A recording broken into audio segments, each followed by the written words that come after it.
আজকে আমরা আলোচনা করব যে বিশেষ টপিকটি নিয়ে, সেটা হচ্ছে বাংলা ব্যাকরণের একটা খুব গুরুত্বপূর্ণ অংশ। বাংলা ব্যাকরণে এবং বিভিন্ন কম্পিটিটিভ এক্সাম এবং বিভিন্ন ক্লাসের জন্য খুব একটি গুরুত্বপূর্ণ অংশ। সেটা হচ্ছে কি? সেটা হচ্ছে সমাস। আজকে আমরা আলোচনা করব সমাস নিয়ে। তো এই যে সমাস, এই সমাস আমরা জানবো কাকে বলে, সমাসের শ্রেণীবিভাগ, সমাসের ব্যুৎপত্তিগত অর্থ এবং সমাসের সাহায্যে আমরা কি করতে পারি, এগুলো আমরা আজকে ডিটেলসলি জানবো। এই সমাসটা কি, ঠিক আছে? তো সবার প্রথমে আমি বলছি যে আমাদেরকে জানতে হবে সমাসটা কি। তো সমাস কথার অর্থ হচ্ছে কি, যে সমাস কথার অর্থ হচ্ছে সংক্ষেপণ, অর্থাৎ কোনো একটি বড় শব্দকে কি করা, সংক্ষেপ করা, অর্থাৎ সংক্ষেপ করা বা সংক্ষেপণ, সংক্ষেপ করা লিখলাম। আরেকটা কি, মিলন, মিলনও বলা যায়। আর হচ্ছে একপদীকরণ, অর্থাৎ পরস্পরের মধ্যে সম্পর্ক আছে এমন অর্থযুক্ত কিছু শব্দকে আমরা যখন এক করি বা একত্রে আনি, তখন তাকে আমরা কি বলি? তখন আমরা তাকে বলি সমাস। অর্থাৎ বলতে গেলে, ব্যাকরণের ভাষায় বলতে গেলে, পরস্পর অর্থ সংযুক্ত দুই বা তার বেশি পদ যখন একটি পদে পরিণত হয়, বা পরস্পর অর্থ সংযুক্ত এমন দুই বা ততোধিক পদকে যখন আমরা একত্রিত করে, অর্থাৎ একসাথে করে আমরা একটি নতুন পদের সৃষ্টি করি, তখন তাকে আমরা কি বলি? তখন তাকে আমরা বলি কি? সমাস। উদাহরণস্বরূপ আমরা বলতে পারি কি, অনেকগুলো উদাহরণ আছে। যেমন হচ্ছে কি, যেমন হচ্ছে সিংহাসন, যেমন হচ্ছে সিংহাসন। সিংহাসন মানে সিংহ চিহ্নিত আসন, সিংহ চিহ্নিত আসন সমান হচ্ছে সিংহাসন, ঠিক আছে? সিংহ চিহ্নিত আসন, সিংহাসন। এবার আমাদেরকে আরো কিছু জিনিস জানতে হবে। অর্থাৎ এখানে আমরা কি করলাম, একই অর্থ সম্পর্ক যুক্ত, অর্থাৎ এদের পরস্পরের মধ্যে অর্থ সম্পর্ক আছে এমন কি করলাম, দুই বা তার বেশি পদকে আমরা কি করলাম, একটি পদে পরিণত করলাম। অর্থাৎ সিংহ চিহ্নিত আসন থেকে হয়ে গেল কি, সিংহাসন। এটা কি হয়ে গেল? এটা হচ্ছে আমাদের সমাস। এবার আমরা সমাসের ভাগগুলো জানবো, কিন্তু সমাসের ভাগগুলো জানার আগে আমাদেরকে যেটা জানতে হবে, সমাসের উপাদান। এই যে সমাস আছে, এর উপাদানগুলো কি কি? সমাসের উপাদানগুলো কি কি? তো সমাসের উপাদানগুলির মধ্যে যেগুলো পড়ছে সেগুলো হচ্ছে কি, টোটাল 4 ধরনের উপাদানের কথা আমরা জানবো। সেই উপাদানগুলো হচ্ছে কি, প্রথম হচ্ছে সমস্ত পদ বা সমাসবদ্ধ পদ। কি? সমস্ত পদ, সমস্ত পদ বা সমাসবদ্ধ পদ। দ্বিতীয় হচ্ছে কি, দ্বিতীয় হচ্ছে সমস্যমান পদ, সমস্যমান পদ। তৃতীয় হচ্ছে কি, তৃতীয় হচ্ছে ব্যাস বাক্য বা বিগ্রহ বাক্য, ব্যাস বাক্য বা বিগ্রহ বাক্য। আর 4 নম্বর হচ্ছে কি, পূর্বপদ ও পরপদ, পূর্বপদ ও পরপদ। এই 4 ধরনের উপাদান সমাসের।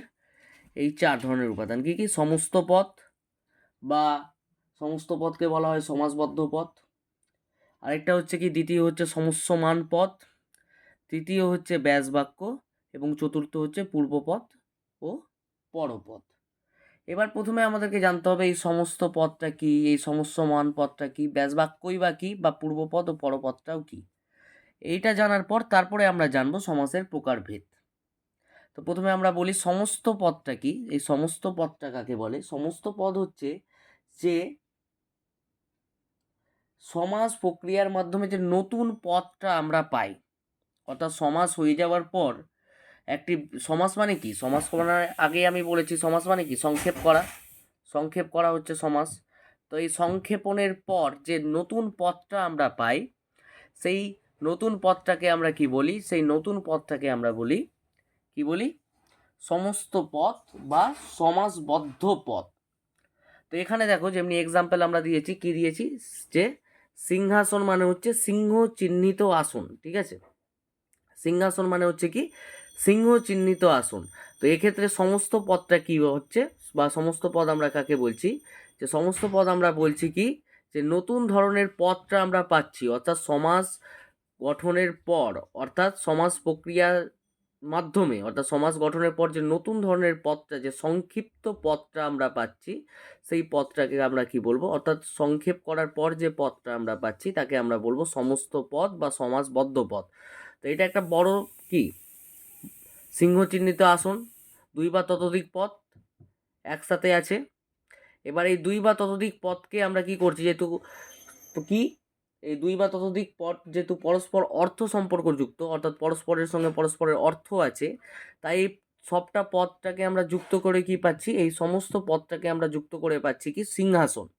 অর্থাৎ কি আগে সমাজ গঠনের আগে কি ছিল এটা, এবার সমাজ গঠন যখন হয়ে গেল তখন সমাজ গঠনের পর আমরা কোন পদটাকে পেলাম, এই পদটাকে পেলাম। তো যখন আমরা সমাজ গঠনের পর এই পদটাকে পেলাম, তো আমরা সমস্ত পদের সংজ্ঞাটা কি বললাম, যে সমস্ত পদের সংজ্ঞা হচ্ছে যে সমাজ প্রক্রিয়া, ঠিক আছে,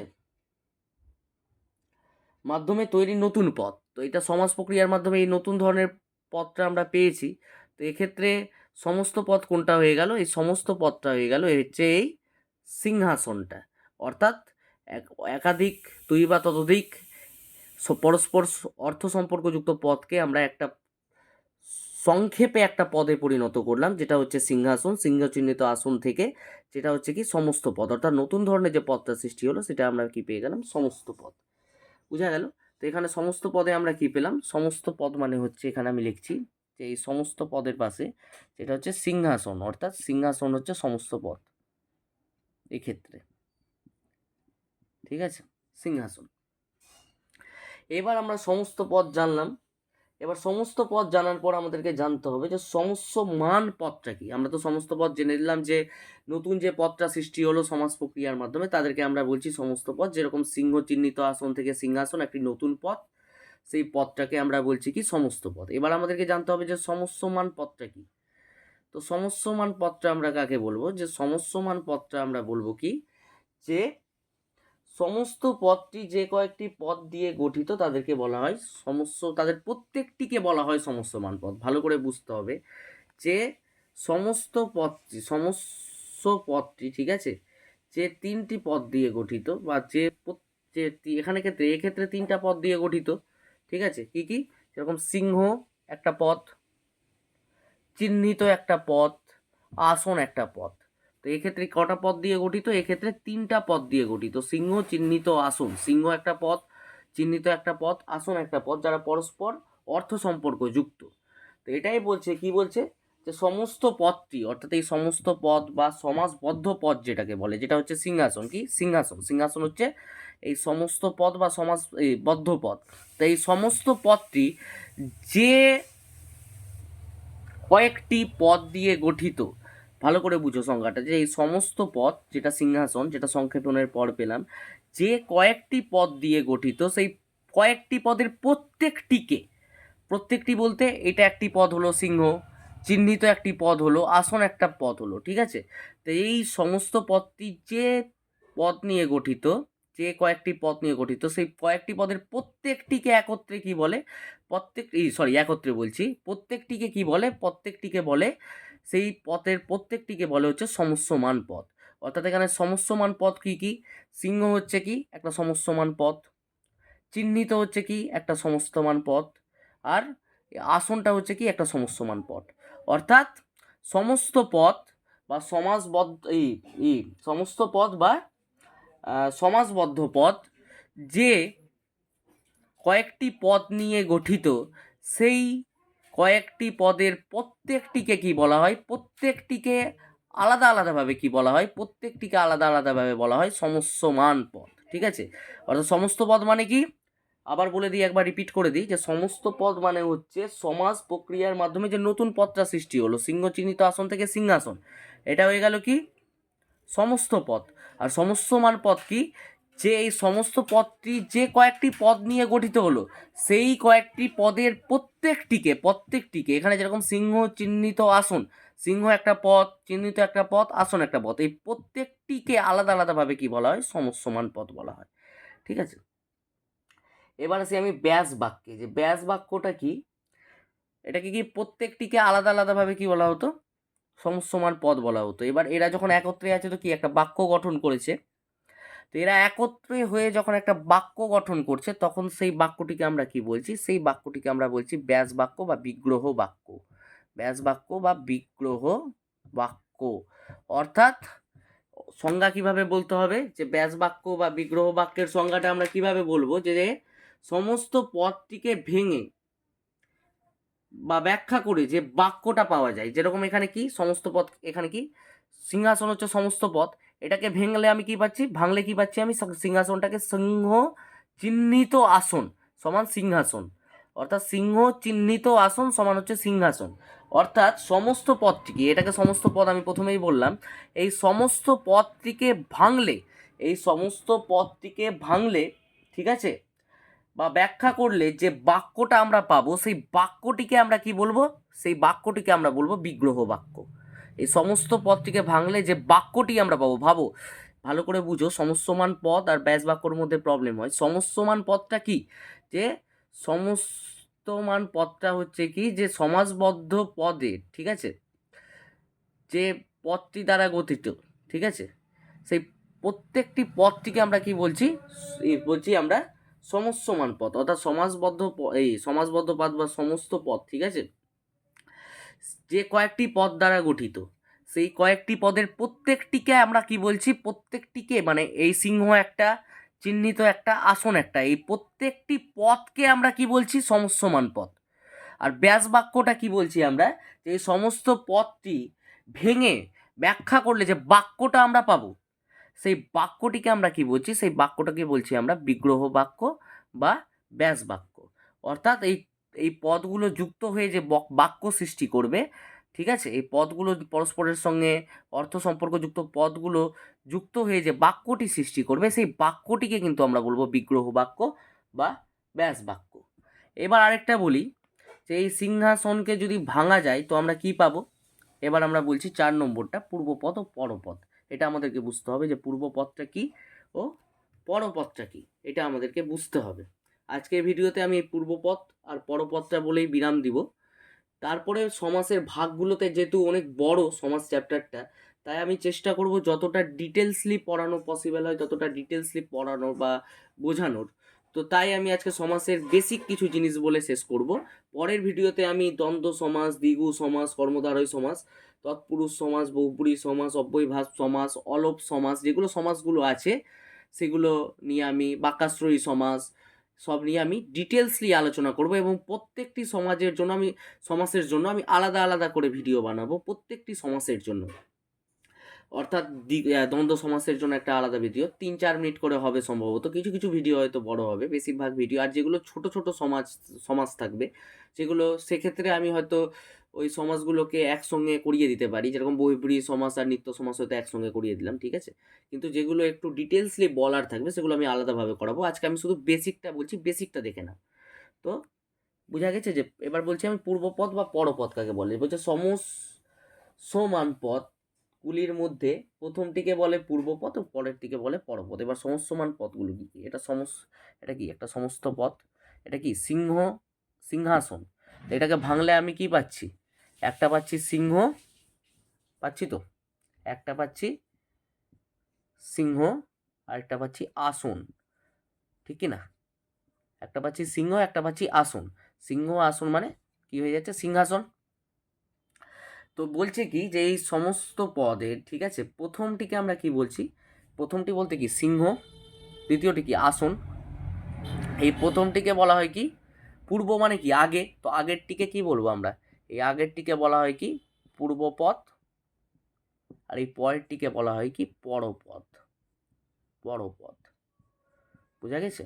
আগেরটিকে বলা হয় পূর্বপদ এবং পরেরটিকে বলা হয় পরপদ। অর্থাৎ আমি সংজ্ঞা কি বলবো, যে সমস্যমান পদগুলির মধ্যে প্রথমটিকে আমরা কি বলছি, এই যে সিংহাসন একটি সমস্যমান পদ বা সমস্ত পদ, এর প্রথমটি কি আছে, সিংহ, ঠিক আছে। তারপরে কি আছে, ভাঙলে সিংহাসনকে ভাঙলে কি পাওয়া যাচ্ছে, সিংহ প্লাস আসন, সিংহ প্লাস আসন সিংহাসন, সিংহ প্লাস আসন সিংহাসন।